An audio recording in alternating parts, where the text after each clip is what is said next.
We are live. Hello, everyone out there on the internets, wherever you might be experiencing us. You might be experiencing us on Facebook. You might be experiencing us on the Sixth Sense Strategy YouTube channel. You might be experiencing us on LinkedIn, wherever it is that you're experiencing us. Hello, good afternoon, good evening, good morning, no matter where it is that you might be out into the world. Kevin and I are on the same time zone. So, Kevin, I can confidently say good afternoon And and ask how you are today. I am great. How are you, my friend? I am delightful, and even more delightful because you and I are connecting today. So, just to give everyone kind of a backdrop or context, Kevin and I catch up, let's say, once every couple of weeks, and we shoot the blank. And then one of the things that he and I noticed as a theme or a trend on the clients that I work with and the clients that he works with is that really successful people get to a point where it's goal accomplishment, goal accomplishment, goal accomplishment, and they look around and it's almost like a state of ennui. It's like this, this, like this is it. That is it. Is this really it? And it ends up being, I call it like an existential crisis. It's like, what is available to me? How do I expand my opportunity landscape? How do I continue to be excited about creating what might be next? And so, Kevin, I know that you've got a lot of great ideas that you want to share with everyone. So I'm going to hand the baton off to Wow. you and take it Well, thank away. you. Yeah, so this topic has been one that's been running around for me. For me personally, it's been something that I got reconnected to when I turned 50 3 years ago. The deeper I dug into it, I realized I've arrived at it several points in life, and just like anything else, messages repeat until we right Until you listen. until we listen. So it's got my attention. I can't say I'm totally listening. I'm in the process of listening. But have watched this with clients in our business Create Next and Career Attraction since 2008. And we've had close to 17,000 clients in that time period, right? So I've watched this happen with a lot of other people. So I got to observe it in them and observe it myself. To your point, existential crisis. Sometimes people, I think it can manifest itself as a midlife crisis, because we're arriving at this place where we've done all these things and we're expecting certain outcomes. We're expecting to feel different as a result of the actions we're taking or the goals we're achieving. And like our mutual friend Rich Lippman would say, when you invert that goal and start using it as a place to come from instead, so really thinking about, how do I start feeling like this now? And then from that place create things. You first of all get the intrinsic connection sooner, which is really what we're going after. Right. And then my experience personally and what I watched is that you end up with more optionality. You end up with more things that you're creating that are in alignment with this thing, because you're not waiting to get there and go, okay, I got the raise, I got the bonus, I got the new job, I sold the company. This can apply to everybody. And Yeah, and you know what occurs to me is like that stuff, the tangible stuff. I mean, no hating on the tangible stuff. I like a good pair of shoes as no, much as the for next sure. person. But those are lagging indicators of the choices that we make in pursuit of a created life. And so, to your point of inversion, that's not to say that everyone's superficial, or I mean, there are a lot of really conscientious and self-aware people out there, and all the while in being self-aware it gets to the point where they say, why am I bored? Yeah. And what's going on with that, and how do we change the narrative and get people to say, OMG, this is it, if we're looking at the top of the screen here, as opposed to, this is it, is this Yeah. really it? So Well, what do you I have think for us? I think it hits on something that's interesting, which is I find, and I hate rounding up and saying most people, but all of us have some level of friction, whether it currently exists or did at some point in our life, between the holding to beliefs that in modern Western society are diametrically opposed, which is happiness and work fulfillment. right? Right. There's some narrative running in there that we've all rubbed up against at some point, whether it's, work is work and play is play, and I've got work-life balance. Well, no, there's just balance there. And sometimes they can be nuanced, sometimes they can be head on, where we just don't hold the belief that there can be joy in work. Work is there to produce an income to be able to support our lives. And this, to me, can be one place to meet people around what are the beliefs Right. that you're creating everything from. Because if you take the success cycle, which is belief informing potential, potential informing the level of action you're going to take, and the action determining the results you get, which then feeds or starves the belief. And and this for us in our work is we start there to really understand, what are the beliefs you currently hold? Are they serving you? Aren't they serving you? They may have never served you. And where do we need to replace those? Because those beliefs then can become the self-limiting beliefs, the things that we're doing to hold ourselves back from what it is, to your point, exactly what we want to create in life. Yeah, and if we're not careful, what we're doing is that we're narrowing our peripheral vision. There was a live stream you and I did last summer-ish, talking about the opportunity landscape. Yep. Where and how can we be conscious of broadening it, or building upon it, or kicking the tires, or whatever we thought our opportunity landscape was, and be like, no, actually it's a little bit broader, or it's a little bit farther, or it's not even in this area code, it's in a completely different area code altogether. Like, that is all fair game. Just because you decide that one thing is true or available to you now doesn't mean that it has to be universally true, or true in perpetuity. Yeah, for sure. And I think too, when we find ourselves in a place where we don't want to be, or um, I don't even think we need to label it as good or bad. I was having a conversation with somebody about this week, and I said, again, there's sometimes a tendency in society to say, to vilify the thing once we're done with it, versus saying I'm complete. Or, Yeah. one of the Buddhist tenets, everything's got a beginning, everything's got an end. So, hey, Right. this thing served me, and maybe it served me for a little bit. Maybe I overstayed my welcome with it. I don't know, but I've Right. decided now I'm complete, and here's what I'm moving towards. Because the Right. funny thing about our brains is that when we continue to focus on those things that we don't want, the really low hanging example I always give is I say, hey, Parisa, let's go grab lunch. The one thing I can tell you I don't want is steak. All we can see is steak. So our brain doesn't know what to do with the absence of those things. The problem becomes as we sit here and we think about it from the place of where we are and what we don't want, until we define what we do want, where a lot of people can get hung up. We're going to continue to recreate that thing, and everything we're thinking about, all the beliefs we hold, all our language, everything is focused around what we don't want. So we continue to circle that. And to your point, when we think about where we want to go, it doesn't have to be all sorted out. We just need to start moving. We just Right. need to start moving, and then we can adjust. We can lean into, this feels good, this doesn't. It's not oh my God, I screwed this up, I still can't figure. No. You're moving, and you're getting Right. distance from where it's literally like being on a map. I know I don't want to be here, so I just need to start moving. And then I can pick my head up, I can look down at the map, I can go, this is feeling good. I think I'm going to try going over here, and not feel like it's got to be like the perfect PowerPoint presentation and everything has to be squared away. Just start getting some momentum. Oh, yeah, 100%. And so experimentation on this path to OMG, this is it, is so important.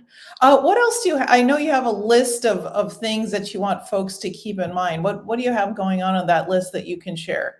So I kind of compartmentalize the process, for lack of a better way to put it, into sort of three pieces. If we're trying to determine where we want to go next and what we want to create, we've talked a lot about what comes up in terms of mindset or personal operating system. Right. For folks who are new to it, I like to break it down that way, because it really is like, let's get into the operating system, and we don't have to get that completely fixed, but we need to start tweaking with it to create different outcomes, because we need to be coming from a different place. Right. The next part, and this part and the following part are a little chicken and the egg, is the messaging part. What is the language we want to start using? What do we want to start talking about? What do we want to show up? And what's the experience we want to create for other people, which leads into the relationship piece? And these two places, sometimes, again, perfection over progress can get people mired in. The things I can tell you is the message evolves. And when it comes to relationships, I literally start clients out here every time on this. You pick this thing up, and there are people who want to help you. They want to help you, and you can involve them in the process. And you can, even with those people that you can call, you don't even need to text them. You can just pick up the phone and call. I've done this with you several times, Right. where it's like, hey, I'm trying to work through this, and this may be a little messy. Can you have some patience with me? And sure. So we've all got people like that in our lives who want to help us. And maybe we sometimes just need to set some of those parameters on what we're looking for them, and where we can use some help. Yeah, absolutely. And so, if we were to dig down deeper into the messaging piece, can you share like a concrete example of how that might look? For sure. Some like overriding principles. I lean on Dan Pink's To Sell is Human, and he talks about the new ABCs of selling, which are not, coffee's only for closers and Glenn Ross, but attunement, buoyancy, and clarity.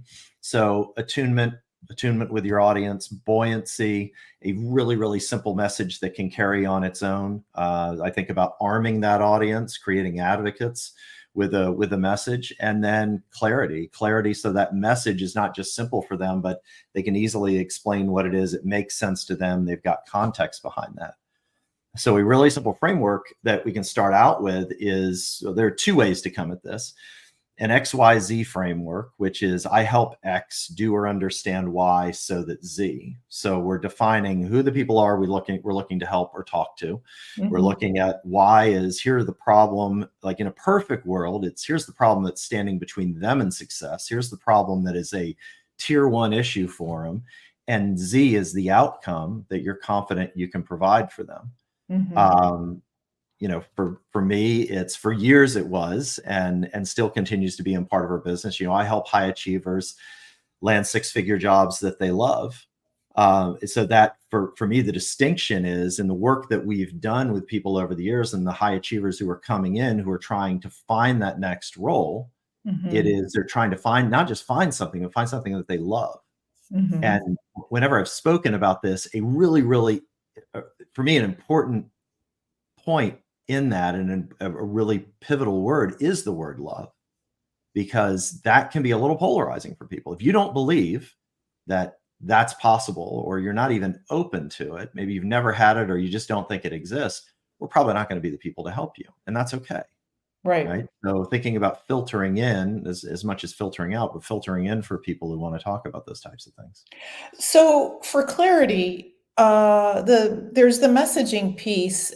And then in advance of the messaging piece, we were talking about mindset. It sounds like what you might be saying is that there's a certain amount of playing within our own laboratory, giving ourselves permission to think a little bit bigger. And it really can be 1% bigger. We're not saying that For you sure. have to think 100% bigger. It's 1%, 5%, 10% bigger.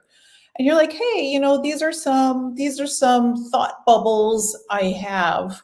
Now I want to have these thought bubbles get converted into test balloons. And that's what you mean by the messaging piece, is to say, when I put it out in the marketplace of ideas, what sort of reception does it get? And if people fall in love with it, that's great. If people completely hate on it, also great, because that's a data point that you can use to take back into your laboratory. But I don't know if that's what you mean. So help me out. No, there. it's a really important distinction, and I'm glad you asked that question, because it's one of these things that I'll go back years and years ago when I first started Career Attraction, and I would help people write their resumes. Been a very long time since I've done that, and I'm not a big advocate of that work. But anyway, it's another live for another time. Yeah. But at the end of it, we'd always reach this point where the client would say, well, what do you think about this? I'd say, well, I like it. Do you like it? Yeah, I love it. I go, okay, well, we're the only two people who are not going to hire you. It really doesn't matter what we think. So now you need to be prepared for the next part, which is when you start to take these things out and when you start to get feedback on it. When you hear more than once somebody saying, oh, when you say this, you mean this, the market's speaking. So don't fight that. Don't correct them. Don't let your ego take over. Right. Just adopt the language. Same thing happens, right? So same thing happens when you go out and you start to have some conversations around whether you want to take this XYZ doesn't really become a holy grail as much as it's a place to start a conversation, a place to give somebody to grab on and get curious and ask some questions and see where it goes from there. But listen intently, get very curious about the questions that come up and pay attention to language that's coming back to you, particularly because everybody's going to give you their feedback, or well, more than likely they will not. But listen to the qualified feedback from the people you actually want to be talking to. And they're like, oh, so kind of like this. And when you're hearing that more than once, adopt the language, just adopt it. Yeah, it's so as you know, I've developed an IP called the Sixth Sense Empathy Model, and I've turned empathy into an acronym, and the Y in that acronym is yield to the market. Like, it doesn't matter how much in love we might be with an idea. If the market hates it, the market hates it, right? It's not that they're dumb, right? It's they either don't get it. To your point, like it's always fascinating to me, in particular when I'll talk to entrepreneurs and they'll talk about something that no one else is doing. And I'm like, do you know the Herculean lift that comes along with breaking into a market and having something where there's a massive amount of education versus stepping into something that, as unsexy as this may sound, other people are doing, but you get to show up and do it in your own unique way. And as crowded as the marketplace may seem right now, and as noisy as it is, the thing that's working to everyone's advantage, and this leans into the relationship piece, is trust is at an all-time low. Right. Everybody across the board. Highly suspect, takes longer to build relationships. There's a lot of patience that's involved. There's certainly things that can accelerate it. Two people knowing one another, warm introductions, things like that. That's why I always refer to the phone. Starting with the people. Stop thinking about the person you ultimately want to talk to. Go to the people who will talk to you. Statistics show, if you want to talk, we can break this down in terms of finding clients, whether you work for yourself or whether you are looking for your next job. LinkedIn does a study every year that says upwards of 80% of jobs are found from third and fourth degree separation. That's right. So it's crazy. What that tells you is that the first person you're going to call more than likely doesn't know the person who's going to hire you. Certainly isn't going to directly connect you to them. Yet, I'll hear time and time again, I'm sure you've heard this, hey, I reached out to these people and nobody knew anybody. Or I look at my contacts and I look at the relationships I have and nobody knows anybody, the people that I ultimately want to get to. Well, why is that? That shouldn't be the expectation to begin with. Right. It shouldn't be the expectation. It shouldn't be the expectation to begin with. And then also agreed. and the other part of it is relationships are about being in relation to people, right? If it was, we would call them transactions if we meant to call them transactions, right? 100%. And I think it's a thing. This is like, if I go back to the self-limiting beliefs, I go back to even as you were talking about before, kind of dancing a little bit to the edge of Gay Hendricks' Zone of Genius and Big Leap, right? There's determining where that upper limit is and where you get curious with yourself. And this is where it's leading back to what you just brought up, getting curious with yourself around those areas where, well, I'd like this, here are the things I want to do. I'm always curious what somebody stopped short of because they went, that's a little too edgy, or, hey, I'm not sure that's possible. Like, let's play around with that and let's get curious about why. Why does it make perfect sense that you stopped yourself short? And the same thing can happen here in terms of reaching out and identifying with yourself that it's okay to be attached to the outcome, right?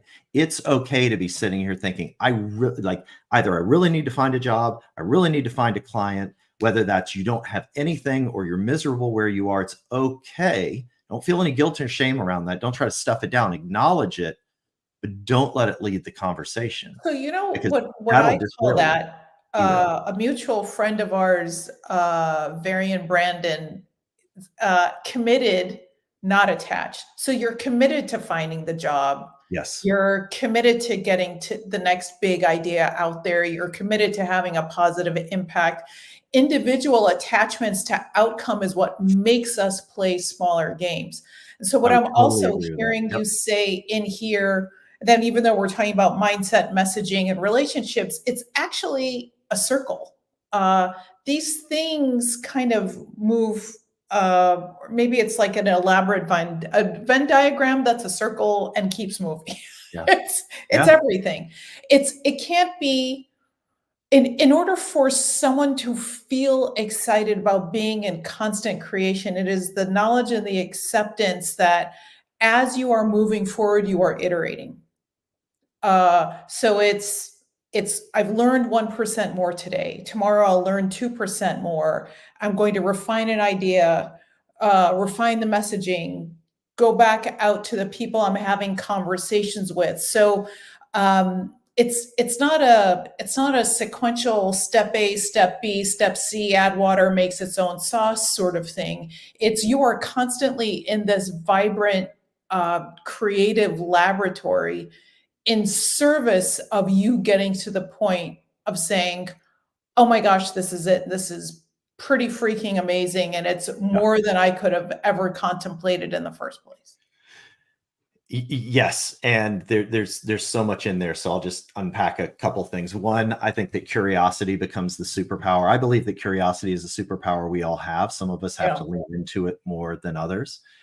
I personally have worked really hard to keep myself centered around it, and sometimes do a better job than others. Right. Just like you were saying, the 1% better piece and that constant evolution of what comes out of the curiosity is certainly something that you can keep iterating, and iterating, because to come in a little tactical thing that I think is helpful, and something that reframed for me a point of resistance I had for years, which was around journaling and writing. Being able to capture those things allows you, on those days where you're feeling like crap, or you feel like, what the hell am I doing, to be able to go back and get some perspective, and not lose the perspective. Yeah. But I'll come full circle to the beginning of our conversation and talking about it being an existential crisis, midlife crisis, whatever, and me making the comment that I've been here more than once in my life, and realizing that it stands to reason this is not. And I was asked this when I was given a talk about this one time, and they said, okay, so what is your this is it? I said, well, I'll tell you what it is right now, which is different than when I was 45, which is different than when I ran into it in 38 and 31, and I can keep going back, and I have no idea, but I know it's going to come up again. I know it's going to come up again. My aspiration is to be better equipped for it next time it comes up. I love that. It's mainly because, well, for lots of things, but the thing that just struck me was not best equipped. You said better equipped, because it is allowing for continued growth on the other side of whatever the current this is it might be. That's where the fun comes from. I mean, if we were done, how prodigiously boring. Like, it would be like watching the same episode of a TV show over and over and over again. And you hear the laugh track, and there is nothing entertaining about it, because it's this iterative thing that is not enjoyable. So in the time that we have left, how about give everyone a quick recap of the main ideas, so that as they're noodling on this later and they want to come back and ask us questions, at least it's kind of encapsulated in a quick thought. So for me, the relatively quick thought is, you're finding yourself at this place where you are not feeling the way you expected to feel based off the things that you've been doing. And we kind of flip this on its head, and we start to get connected to the feeling and come from that place in everything that we're doing. So it's the not I'm going to do to be, but I'm going to be to do, which if it's a new concept, it may be a little heady, and that's okay. Right. But how you start approaching that is not only getting curious about things externally and the conversations you're having, but I think a really integral part of this is opening up a dialogue with yourself to get curious and not defensive and not reactive about, I got to stop doing this. This sucks. I can't believe I made this decision. And when you find friction, something that has helped me over the years tremendously, and I always pass along to clients is, why does that make perfect sense? Why does it relieve the pressure? Stop fighting. Don't fight with yourself. I'm a firm believer that every single part of me is serving me, even if it's not. Right. Yes. So every part of me is showing up, trying to help, even when it doesn't. Much like the toddler running towards the top of the stairs. Toddler's not trying to throw themselves down the stairs. Toddler's just being the toddler. It's our job to redirect the toddler and to give the toddler some better options. We've all got the toddler inside of us, because this whole idea of self-sabotage, I'm not on board with. I don't believe there's part of Kevin that wakes up every morning and goes, how am I going to F this guy up today? That is my one objective, is to throw him under the bus. I just don't buy it. So if nothing else today, if you walk away with that and that helps move the needle a little bit, it will make me happy, and hopefully it makes you happy. I love it. I love it. This was a wonderful conversation, Kevin. Thank you so much for coming out to play. Kevin and I will be doing a series of these conversations throughout 2024. So if you have any feedback for us, drop us a note on LinkedIn. If you're curious about a particular topic that you'd like for us to tackle, have at it, let us know what that might be. In the meantime, Kevin, thank you so much for this wonderful chat. I really enjoyed it. Hey, thank you. I appreciate it. I look forward to the next one. All right, likewise. See y'all. Bye.